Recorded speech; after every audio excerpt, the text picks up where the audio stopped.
ka waran haddii taleefankaaga oo dansan aad ku shidi karta sidaan oo kale sidoo kalena aad ku dimi karta sidaan oo kale wax button ma hayo fiiriya sidaan ayaan ku shidayaa sidaan oo ku diminayaa ku soo dhawaada muuqaalka maanta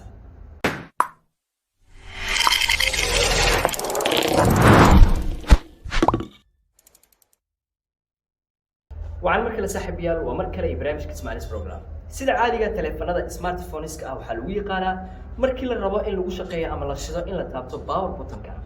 حتى بقى مقال كان وحنا كتستونا أظن الباور بوتن كتابان أيد أول بيلا نسا تلفون كاغا أو سيدا إن عاد هل مركل كليك سيسو كديمنا وشلمو سو كل مركل عرفت إن الشقة كذا ميستا عرفت إن الدمي سنة أظن البوتن كان تابان أظن البوتن كاس تابان أيد هل مركل كليك سينسا أو كليا سو عجيب ما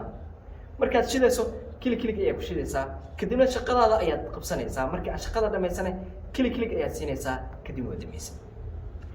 muuqaalkan ayaa raba farsamadaas inaan kugu tusiyo waa muhiim taleefankaaga inaad ka dhigto taleefanada casriga ah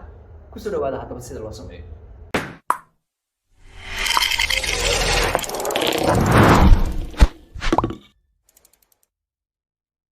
saaxiibayaal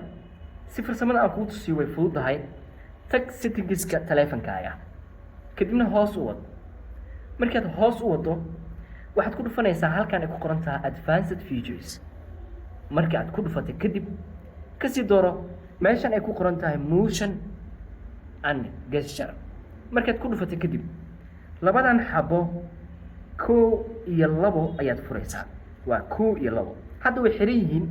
kana waa furaysaa oo waxa ku qoran double tap turn on screen kana waa double tap turn off screen midna wuxuu qaabilsan yahay soo shidista screenka midna wuxuu qaabilsan yahay xirista labadaba on dhaho hadda on ayaan dhaxday haddii aan rabo shaashada inaan dimiyo anoona button-kan taaban ayaan diminayaa klik ayaan siinayaa waa uu dimay soo cajiib ma haddii aan rabo inaan shidane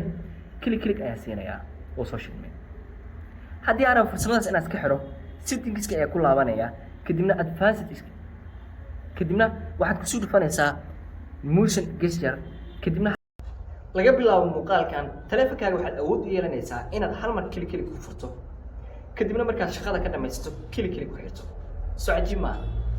farsamadan wax ma ka faa'iiday qaybta commentiga ula soo wadaag haddii aad wax un muuqaalkan ka faa'iiday intii taqaanay way taqaanaa intii aan aqoon laakiin saaxiibadina gaarsiiya fadlan sababta muuqaalkan waxa u soo duubay inaan la wadaago saaxiibadina waad ku mahadsantahay washada muuqaalkan waxaan ku rajeynayaa gurwaan